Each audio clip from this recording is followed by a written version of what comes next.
and this Campbell guy looks like he'd love to hoist the trophy. Anyway, you guys have a great show. Thank you much. You're the best, Jim. Thank you. And I think it's a great point of what Jahmyr Gibbs and how Jared Goff and so many players have elevated their game in Detroit. And you know what? Marcus Freeman is somebody who I think deserves a lot of credit for what he's done to Notre Dame. I'm not a Notre Dame fan. Again, follow me on social media. I am not a Notre Dame fan. I love so many local schools here. So I always find it weird that so many people who aren't either Irish, don't have any connection to the school, that type of thing, love them so much. So the Irish Catholics in Chicago, you go to Joliet Catholic, you go to Mount Carmel, Brother Rice, your dream is to play for the Fighting Irish. You got the checklist down, but you can't deny what a great run they've had and how they've taken advantage of their seeding, how they've taken advantage of game situation, and how they showed up when it mattered the most, because they needed to show up in their semifinals.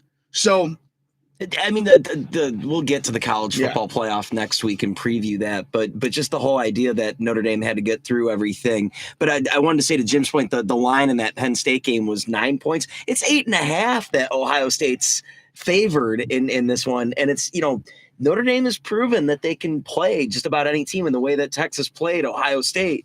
You'd think that Notre Dame has a fighting shot to get within a touchdown of Ohio State in this game, but we can get to all of that next week. And this is, again, a precursor, like you're saying, but the two teams, one lost to Northern Illinois and one lost to Michigan. So there is so much that we can get into. If these lines even matter, doesn't matter when kickoff happens and all the emotion and the big timeness of that game happens, especially between two blue chip legacy campuses and institutes like Ohio State and Notre Dame. But speaking about Marcus Freeman, speaking about Dan Campbell, the Chicago Bears and the head coaching carousel is getting ridiculous. So I think as a preamble, I think the most important thing to tell people is the Bears, if they specifically want the coordinator from Baltimore, the coordinator from Detroit, the coordinator from any team, whatever your favorite guy is, right?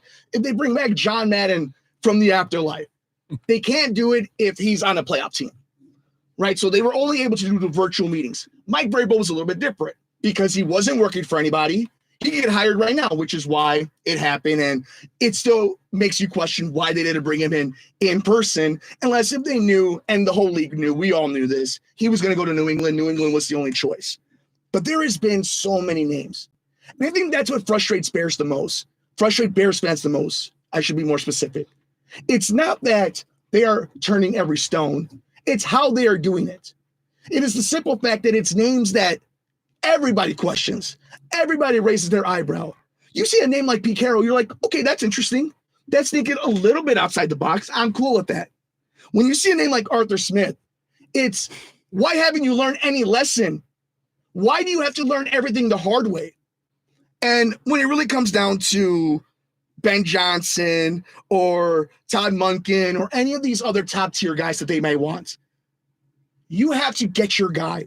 We make this argument all the time, whether it's the Cubs, the White Sox, the Bulls, the Democrats, the CEO of Apple. If you got your guy, if you got your person, man, woman, or child, don't let them leave the facility. They do not leave Hallis Hall. And I don't care if they don't want to have a lunch in Virginia, double dates with Kevin Warren. I don't care if they don't swear. Get the person that's going to be the CEO of your football team. Now, there have been reports that came out that if you're going to be the head coach of the Chicago Bears, you have to be okay with, you take care of the football team. You answer to Ryan Poles. Ryan Poles answers to Kevin Warren. Kevin Warren's ultimately answers to George McCaskey. If you're okay with that, and there's a lot of people who are, that's just called a structure of some businesses. You may not like it because the Bears haven't earned any one of your goodwill. But if a coach comes in and handles his business, it should be beyond the touch of George McCaskey. It should just come down to Kevin Warren and Ryan Poles picking the right guy to handle this part of the business so that Kevin Warren can go build a stadium, so that Ryan Poles can build the roster that his head coach needs, and so that the McCaskies can finally make the money that they wanted to make for so long and be a respectable ownership in the National Football League. So the whole head coaching search has really once again spotlighted how the Bears always do things so bearish. And it's, you listen to Ian Rappaport making jokes after Mike Vrabel is hired. The next thing is they have interviewed Kyle Brandt as well as all these names. When Ian Rappaport, the voice of the NFL, right next to Adam Schefter, is making fun of you or has you in jokes, you've done something wrong. Marver, the head coaching search has been crazy. Right. What have you thought? Well, they're probably going to hire an offensive or defensive coordinator, but I'll tell you, this is who I'd like. I would actually like them to hire a guy with a record, Pete Carroll. I mean, he's in the sweet spot. He's 73 years old, and for me, that's a sweet spot in terms of age. And why is that, Marver? I don't know. Why is that? If you're going to think about Marcus Freeman, you might as well hire Thomas Hammock of NIU because he beat him. So I don't know. I mean, these other names, you gave us a long list there. Mike Kafka is a Northwestern connection. I like Rivera too, but it seems like it's going to be the old thing where you're going to have some guy with no head coaching experience is going to look like looking at deer in the headlights, on the sidelines eventually. I'd like somebody with a record. I don't know if you'd want it. Probably too much money, not enough authority. But Carroll's my guy. Paulie, you're one of your teams right now. Obviously, everybody who's a fan here at the Sports Cubicle, you're in a coaching search. I told you privately, Ben Johnson was in play the minute that Tom Brady and Mark Davis cleaned house, and that they wanted to make a big splash, and that he is the golden boy right now. He is the hire. He is the Shohei Ohtani of this hiring process. What are you thinking about how the Bears are handling it? And more specifically, Ben Johnson, because now you've had to pay a little bit of attention to Ben Johnson. Your thought of how all this is going down, this crazy stew. As far as like the Bears are concerned, a lot of the mistakes they made, I've been saying over the weeks, were, like Eberflus, the coaching staff just didn't get them prepared for certain just basic things that a football team should be on top of, like where you are on the field, where the clock's at, that sort of thing. The Bears tend to lean towards unproven coordinators, which is why a Ben Johnson, Aaron Glenn, Drew Petzing might be a valuable candidate for the cheap option. But yeah, I mean, the Raiders, wasn't surprised about them getting rid of Antonio Pierce, and was surprised that they got rid of their GM, Tom Telesco. That changes some things up. Johnson, of course, Ben Johnson, the hot coordinator candidate. We talked off the air the other day about when coordinators kind of have to find that moment. They'll interview. If the opportunity comes, they have to accept the job, even if it's in the division, even if it is, hey, maybe it's not going to work out. They got to take whatever opportunity they can get, because in the moment that might be it. That might be, Ben Johnson comes to the Bears, fails, and maybe it was never going to work out no matter where he went, or maybe a team gives him a second chance, and who knows. But I think it's got to be a Pete Carroll. I'd say Ron Rivera, but Rivera kind of had a disastrous tenure with Washington. I don't think it was that great. Carolina, you could say maybe it was Cam Newton, maybe it was certain reasons why they were able to do so good. But a disciplined coach, a coach that's going to use that experience to kind of clean up some of the sloppy stuff. Because, we got to remember that Caleb Williams wasn't disastrous this year. At the same time, it took him a few weeks to get his first touchdown. He didn't turn over the ball much. He's a very coachable guy, so I don't think you necessarily have to go and get the hot coordinator candidate, or maybe the hot coordinator candidate. Sure, he solved some of the problems with Williams not being able to put the ball in the end zone, but you're still losing games by beating yourself at the end, just because you didn't call the timeout at the right spot, or you didn't move your field goal kicker up to about a 45-yard kick instead of a 50-yard kick. So not to say that someone with previous experience or that's older necessarily is the only one that knows how to solve these sort of problems, but I think you see the track record where you're really rolling the dice with a Ben Johnson. Now that's my Bears thoughts. I think just as far as watching the Bears, with the Raiders, they need just about anything. Anything needs to turn them around. We know that they're not interested in Deion Sanders. They could be interested in his son Shedeur Sanders, but not Deion Sanders. So that solves that problem right there. But as soon as I heard that they were going to fire their general manager, and also seeing simultaneously reports saying that teams are really looking past the John Gruden email scandal. Media helps, man. Yeah, he never really did anything legally wrong, and no one really got rid of. Pete Carroll. There's a reason why Pete Carroll's a popular choice with the Raiders as well. But Gruden is someone that I think I could see the Raiders going with him for a third time. Now, the difference is Brady's in charge. Yes. So that does change some things. And you were saying that because Brady's in play, Ben Johnson's in play. And there's actually been reports about this. And think of this conflict of interest. Brady, being a minority owner of the team, is going to be broadcasting NFC football games starting next week. Actually, right now, probably calling the Packers and the Eagles right now. But next week, one of these teams is going to be at Detroit playing the Lions. Will that be the game that Fox has their number one broadcast team, Kevin Burkhardt, Tom Brady on? Who knows? They can dodge that next week and go with, the Eagles or, whatever other division winner or whoever, might be there. Or the NFC Championship game, if the Lions are there, or the Super Bowl, if the Lions are there, you can't avoid it. Isn't that a total conflict of it? Does the NFL want this, to have one of their own owners in a broadcast talking up one of the offensive coordinators who they might feasibly sign in these next few weeks, maybe before the Super Bowl, after the Super Bowl, somewhere around there? That's an interesting storyline. And I think regardless of what the Raiders do, the Bears do, they've got to get someone that fits right now in that role. I think they're looking for instant success, especially for the Bears. With Bears, it's no question. It's got to be instant success, 10 wins, competing in the division, winning division games, not making mistakes. With the Raiders, it's you got to build a culture. You have a little bit of wiggle room in 1 year, but they're probably going to expect you to start winning games as soon as possible. And there's so much that Tom Brady's conflict as a broadcaster owner has really come to the spotlight the last few weeks, which makes me believe that his time as the lead broadcaster on Fox is coming to an end sooner than later. But that's a whole different conversation. And I do want to circle back on the Gruden thing as the weeks go on, as this story continues to develop. I do want to make some quick additions to Paul's point. When you're looking at the Bears, they also have $80+ million in salary cap space. So that is going to be huge for any incoming coach to know there could be a huge roster overhaul, that you could do a lot of additions on the line, on the defensive side of the line, because you do have a lot of draft capital as well. If I had to make a list right now, and I'm going to throw it to Marver in a second to see what his thoughts are on my power rankings, I think Ben Johnson is number 1 on their list.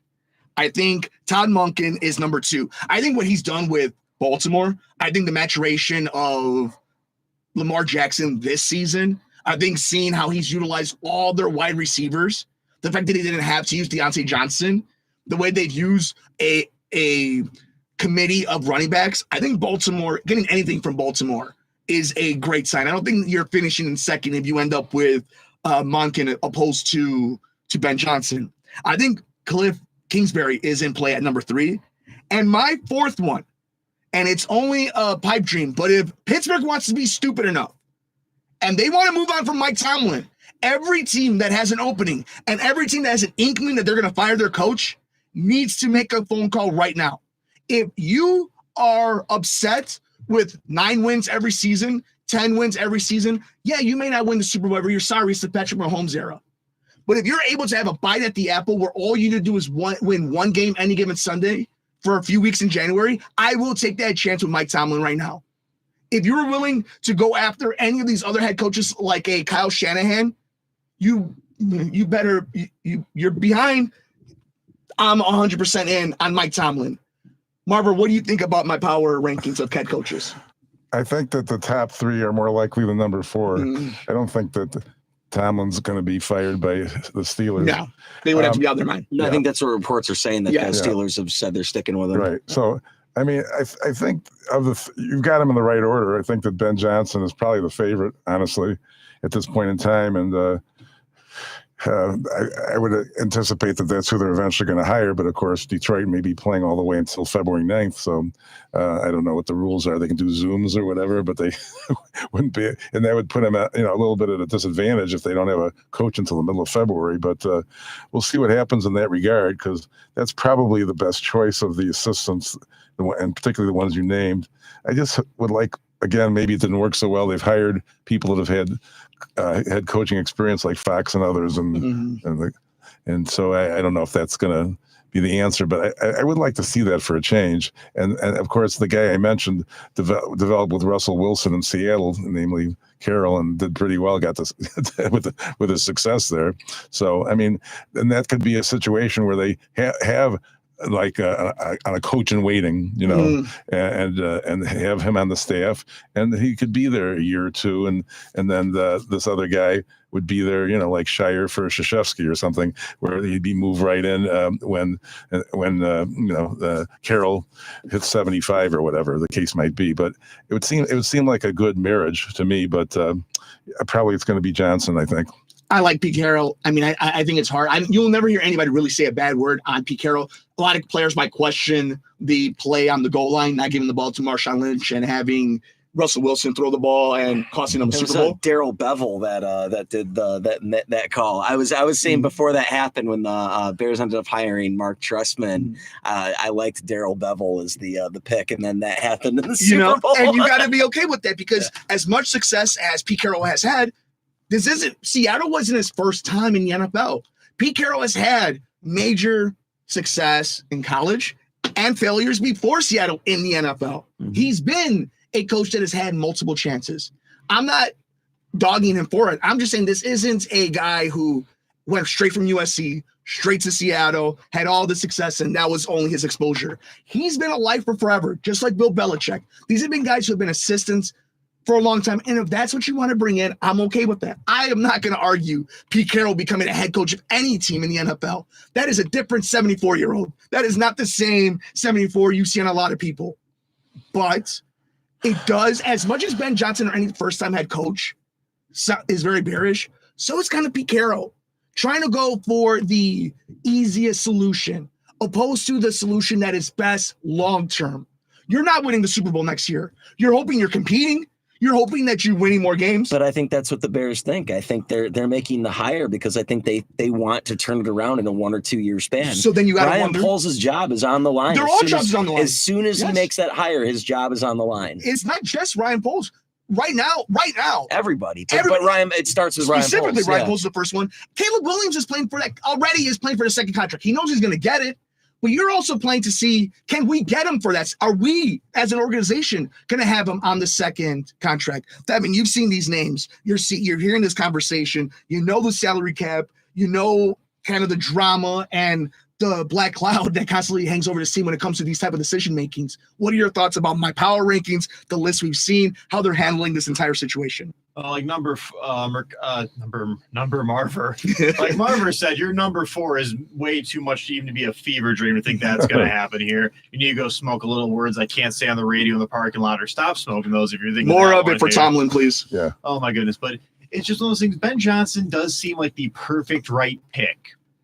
And I do get spoiled here because in the city of Chicago, we have this great owner named Jerry Reinsdorf who does the dumbest hires anytime he has to make any decision, especially coaching here. I don't know. I like the Will Venable hire. Yeah, Paul, shut up for a minute. That is a good one. The Billy Donovan hire wasn't terrible considering what Garpax was throwing up there. But that had and Tom Thibodeau was a good. I mean, I don't know, but it's also they're catching these guys. Reinsdorf especially is not catching these guys after they've had previous success, with the exception of Donovan. It's always at some sort of like redemption or second chance or first real big opportunity. So which almost correlates to but the Bears, especially though, aside from John Fox, I don't think they've ever hired a coach with previous head coaching experience that wasn't the owner of the team. So that's but there's so many guys on this list that have previous head coaching experience, even if it's like Mike Kafka for a few games or Arthur Smith with a disastrous tenure at Cliff Kingsbury, so it's I think it'd be a little bit different. But Carroll, I think, is the anti-Bears hire, other than the fact that he's older than I think what they're looking for and has the previous head coaching experience.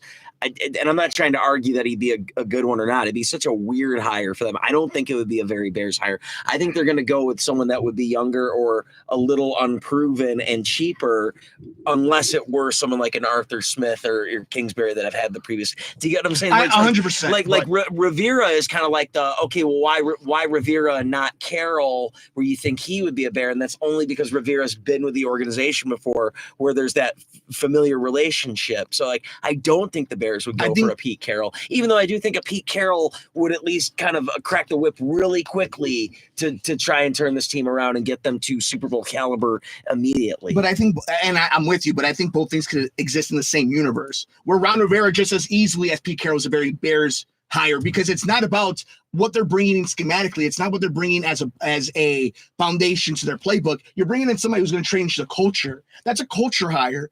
What you need now is not just a culture hire. You need somebody who's going to take the thing down to the studs and rebuild the offense, rebuild the way people are perceiving this team, the way they're ran, the way practices are ran, the way training camp is ran. But they never really had the culture change, with the exception of like Ditka.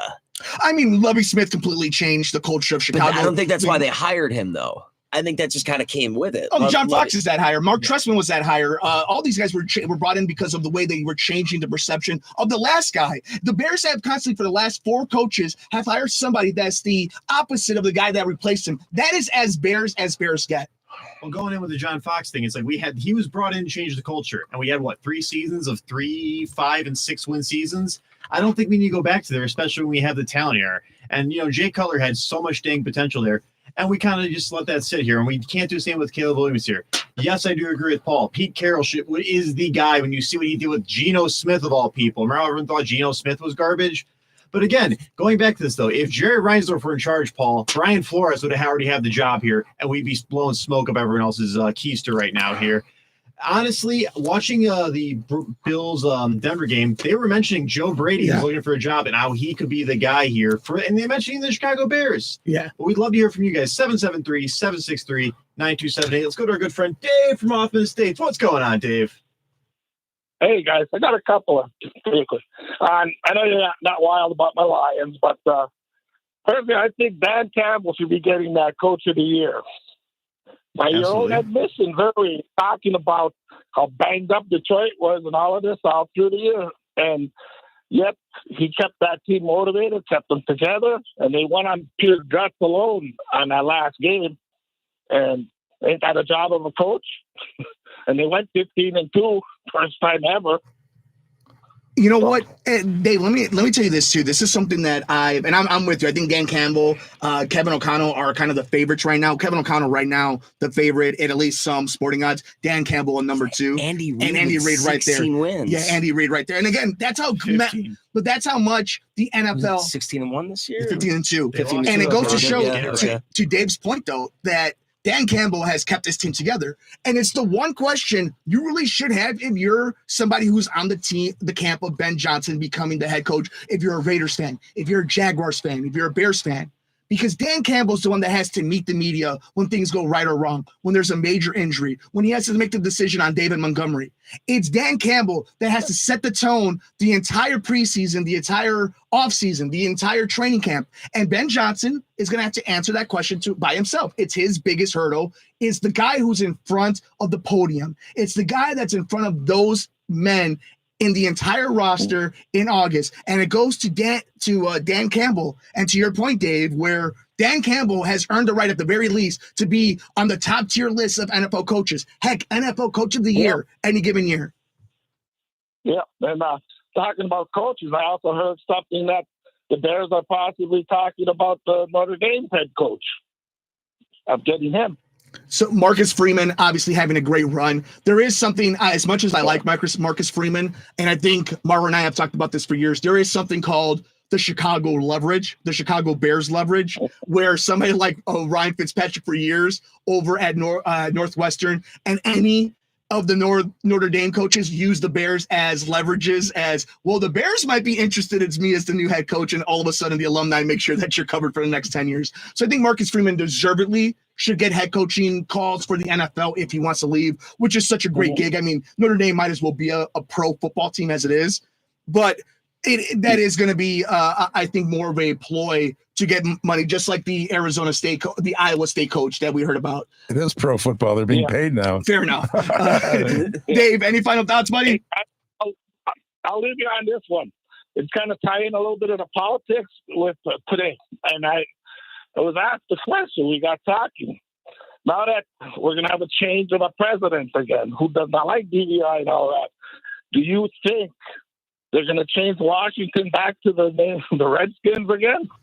The government can't control that, and no, they would never change it back to the Redskins, even if it's new owners. Let's be real here, because the NFL won't let them trademark it. And they're making so much money now, and they're winning as the Commanders. Jaden Daniels is known in that jersey. So I think the NFL, if nothing else, likes one thing more than anything. That's money, and lots of it. And the name was changed. Oh, yeah. It's funny.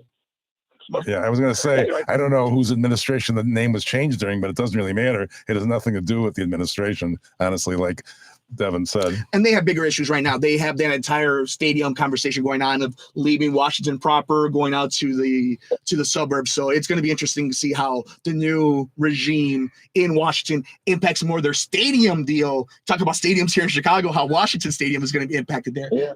Dave, thank you so much, buddy. Enjoy the rest of your weekend. Good luck next week with your Lions.